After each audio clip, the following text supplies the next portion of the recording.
कीड़ा भागा जा रहा था, फुक फुक फुक फुक करके, पीछे से एक मेढक, उसको खाऊंगा। मेढक के पीछे सांप, तन डोले रे मन डोल। सांप के पीछे मयूर, मयूर के पीछे बाघ, अब बाघ के पीछे व्याधा, और उसके पीछे यमदूत, और सब बेखबर थे, सभी बेखबर थे। मेढक बेखबर था, बस ब्रेकफास्ट हो जाएगा, एक उछाल मारेंगे कि हो ही जाएगा, पिज्जा है वहां आगे, पिज्जा है, और तुम बर्गर हो सांप के लिए। सांप पीछे है, बर्गर ढूंढ रहा है। और मयूर, हाँ मयूर तो कह रहा है कि आज क्या जबरदस्त चीज मिला है, लपेट लपेट के खाऊंगा। अब बाघ कह रहा है कि इसका पंख सिर्फ निकालूंगा, बाकी अब आज क्या करें, मंदी में थोड़ा धंधा मंदा, इतने में काम चलाना पड़ेगा, 2-3 पाव तो हो गई। अब व्याधा पीछे से तीर धनुष लेके जा रहा है, बोला करीब करीब 50,000 तो मिल जाएगा इसका चमड़ा का।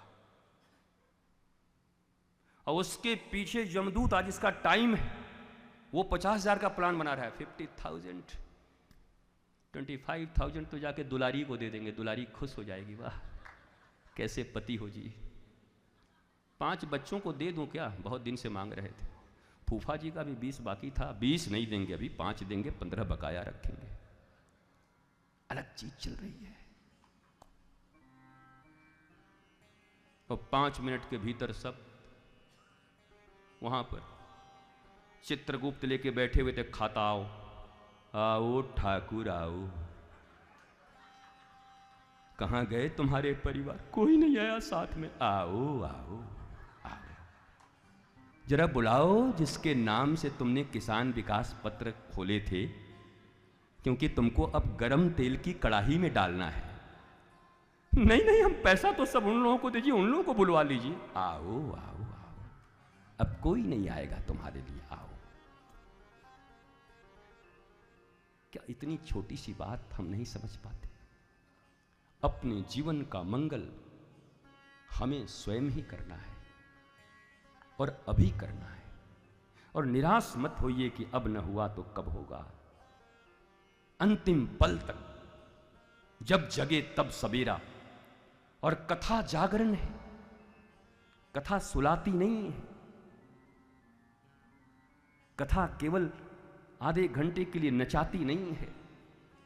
एक परम प्रबोध लेकर इस वृंदावन की पवित्र भूमि से तुम जाओगे अपने अपने प्रदेशों में।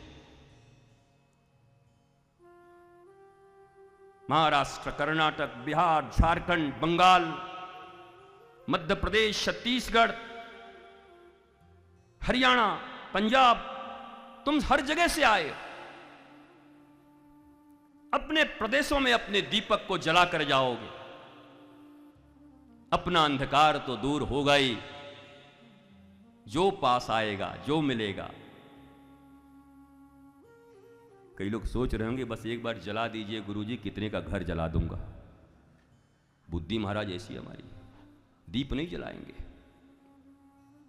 ज्योत से ज्योत जगाते चलो प्रेम की गंगा।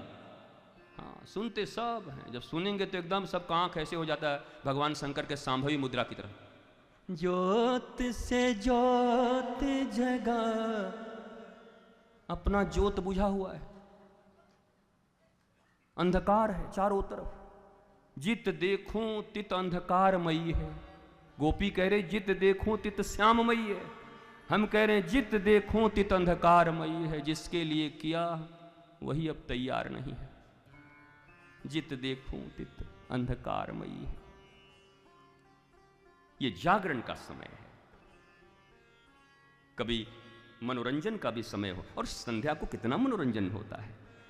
हाँ, हम जब रात्रि को बैठते हैं 9 बजे, और 9 बजे से लेकर 10:30 11 बजे तक महाराज भागवत का सारा रस तो वहीं लुटा लेते हैं। मौज आ जाता है। भागवत के इस बड़े से कड़ाही में जो इतना दूध है, इसमें से जो रबड़ी निकलती है वहां शाम को, मलाई जो निकलती है उस रात्रि में, वहां पर एक अलग महफिल, सुंदर महफिल। लेकिन ये महफिल प्रबोध का है, जग जाए कैसे भी। भगवान के सुंदर रूप को देखकर मन उनमें अटक जाए, या अपना दुर्भिक्ष भविष्य देख के जगने का मन कर जाए कि अच्छा यही भविष्य है, कैसे भी जग जाएं और उनकी तरफ चल पड़े।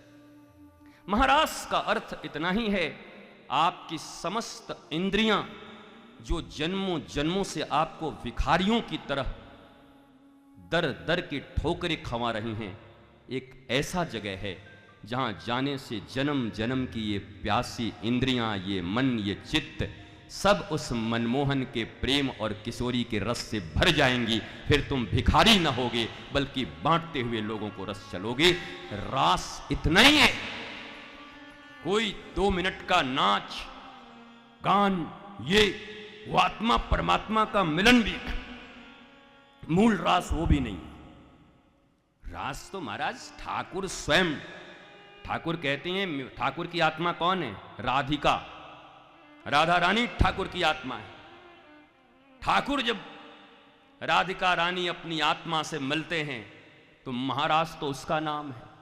ठाकुर बिंब हैं और ये सारा जगत उनका प्रतिबिंब है। महाराज के विषय में और जानने से पहले बस इतना सिर्फ जाने, जिस समय ये महाराज हुआ, अभी यहां इतनी भीड़ है, देख लो, एक तरफ माताएं बैठी हैं, उसी में 6 साल का एक 7 साल का बच्चा खड़ा होकर के और खूब झूम के सब नाचने लगे। और बाहर से कोई देख के कहे देखो इन महिलाओं को कैसे पुरुष के साथ नाच रही हैं, तो देखने वाले की दृष्टि खराब है कि वो खराब है। जिस समय भगवान ने रास किया, भगवान 10 साल की आयु में अगर 1 साल ब्रह्मा का मोह का छोड़ दो तो 10 साल की आयु में तो व्रत से चले गए। गिरिराज जी की लीला 7 वर्ष की आयु में हो गई। 7 साल के छोटे से कन्हैया, चाहे 10 साल की गोपी हो, 60 साल की गोपी हो, 90 साल की गोपी हो, उम्र से कोई मतलब नहीं।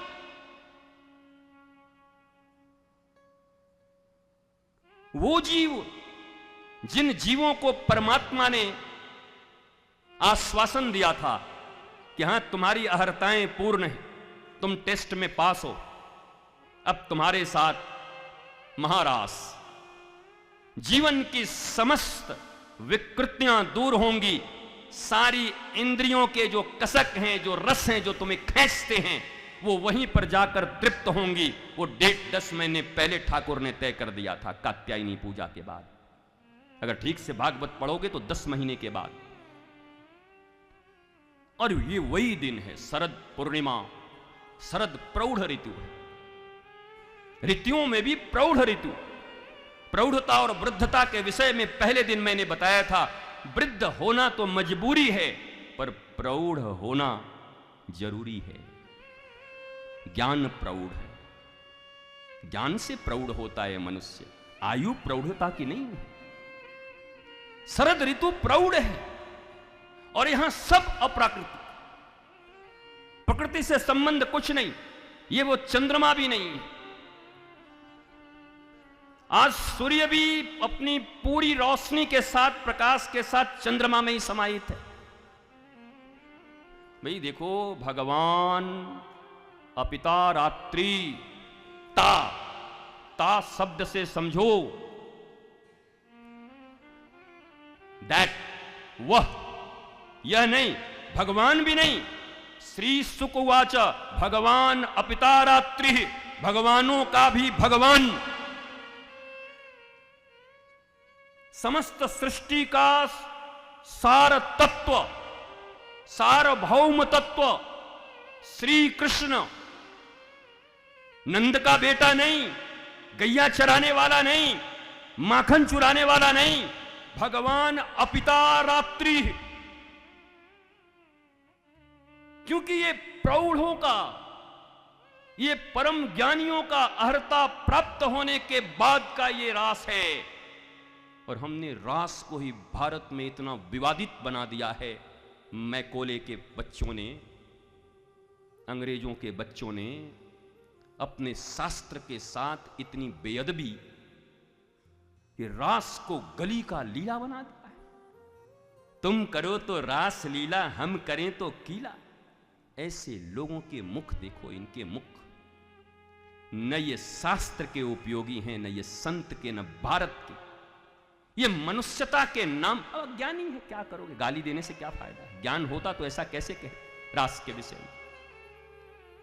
जहां समस्त इंद्रियां तृप्त हो करके जीवन का परम चरम जहां प्राप्त हो रहा है, उसको गलियों में मोहल्लों में तुलना कर रहे हैं। पता है आजकल ना उसके बीच में रास लीला चल रही है। सेम ऑन यू, शर्म आनी चाहिए आपको।